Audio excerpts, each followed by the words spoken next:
Tekst heç yazılan mənasında deyil. Hər gün bir məna olur. Bir də məsələn, ifadə edən mümkün. Məsələn, görürsən ki, tarixin müəyyən dönəmində bir cür təmsil olur. Başqa dönəmdə başqa cür təmsil olur. Cəmiyyətin tələbatını uyğunlaşdırmaq məcburiyyətində substantiv mövcud olan bir şey kimi var. Cəmiyyət özü onun mənasını verir və onu uyğun necə başa düşürsə elə də həyata keçirir. Dəyişən argumentativ edir. Ona görə quasi elm, ictimai elmlər, humanitar elmlər quasi elm, sanki elm. Hegel'da objektivlik, subut etkiler. Biz razılaşa bilərik. Müəyyən şeylər var ki, bizim üçün gerçəklik, həqiqət vacibdir. Ədalətə çatmaq üçün. Amma bizim üçün həqiqət son məqsəd deyil. Həqiqət bizim üçün vasitədir. Ədalətdən razı olmaq üçün vasitədir. Belə pis həqiqətlər var ki, biz onu gözəl formada, danışmaq da cinayət məzələsində 7 yaşını çatmış şəxslərə müvafiq seyri qorumaq. Yəni, yalan danışmaq. Həqiqəti demək. Nəysə, demək istəyirəm, yəni bu konstitusiyada belə yazılır deyə, müqəddəs sanki görülən göydən tanrı və tanrılar tarih verilmiş, özü özünə məna və müqəddəs bir şey. Söz müqəddəs deyəndə bizdəki kimi, biz müqəddəs nəsə kitab olur, ona olmaz, digər müqəddəs çox bana olur. O deyil.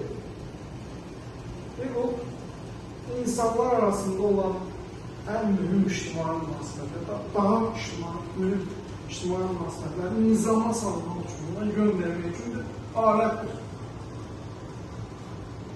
Amma bu sizdə o şeyi yaratmasın, hələ kim nə istəyir edərsin. Yox. Necə gəlir?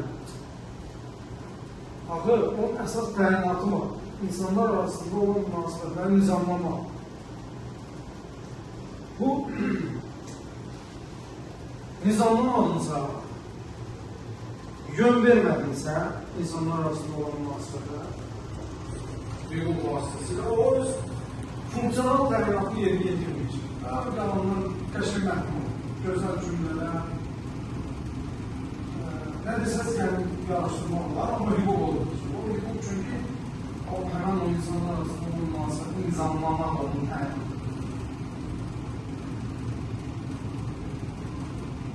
Bu baxımdan hüququn nə mənaya gəldiyini açığı cəmiyyətin obyektiv tələbatlarını yerləşdirir. Məsələn, ümumiyyətlə sosial normalar ki, hüquq olmalıdır. Yəni, onun bir növdə, onun yaranmasının təməlinə baxsaq, tələbatlar yəni, insanların müvafiq ərazidə yaşayan insanların toplumun tələbatlarını obyektiv yaşadığımız reallıqsa fərqlidir.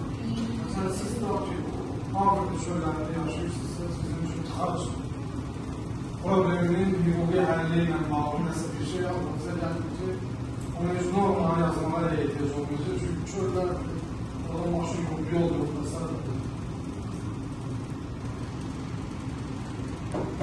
Əgər amma sizdə varsa belə şəhər, modern şəhər, maşınlar, şəhər, burada artıq nədir? Dünyada məşğul oyunlarda iş eləmək istəyirsə, sizin üçün burada yol hərəkət qaydalarının nizamlanmış forması sizə vacib.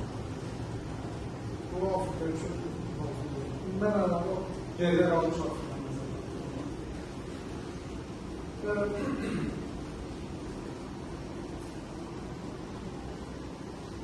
Hər halda bir şeyi yaddan çıxartmıyor, cəmiyyət daima inkişaf. Düzdür.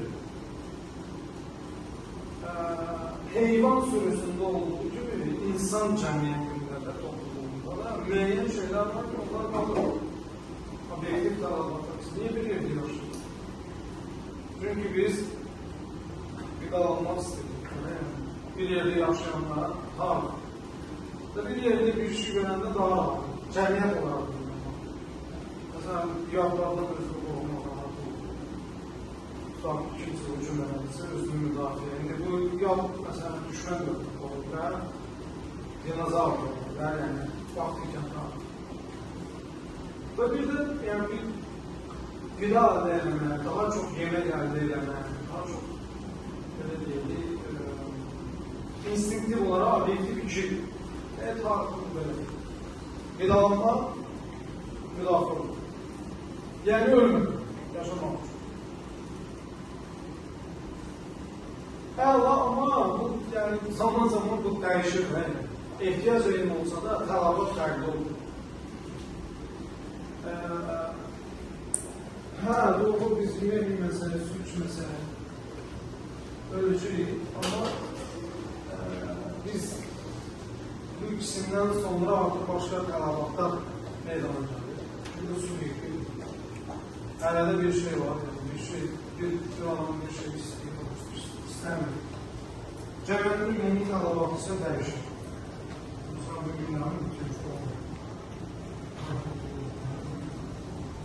2000-ci illərdə bir an olsun, mən 2000-ci illərdə tutlamışım, görüşürdüm.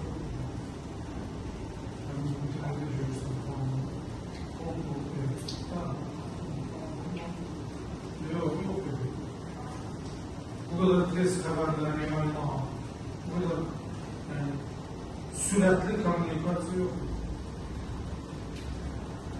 Yalnızca siz yəni görmürsünüz. Benim de bir tane şey söyleyeyim. Neyden məqsədim nədir? Artıq tələbatlar ayrıdır. İnsan toplumu, cəmiyyət, o tələbatlar daima dəyişir. Ehtiyacları eyni olsa da ödənməmiş tələbatlar daima dəyişir. Və zamanla uyğunlaşır. Ya bu iki söhbət var. Obyektiv bir arada yaşaması ama tələbatların dəyişməsi. İnsan, cəmiyyəti dəyişkən kategori. Daima uçaq.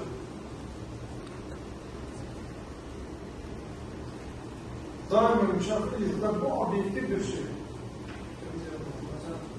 Mən bir baxmazlıqlarım çox rahat, çox xoşlar. Biz də xoşlar olanlar var. Ama yani böyle kadar değil. Tam ayrı, azad, ağıllı, muhakeme bacarığı, yüksek, informasiya çok.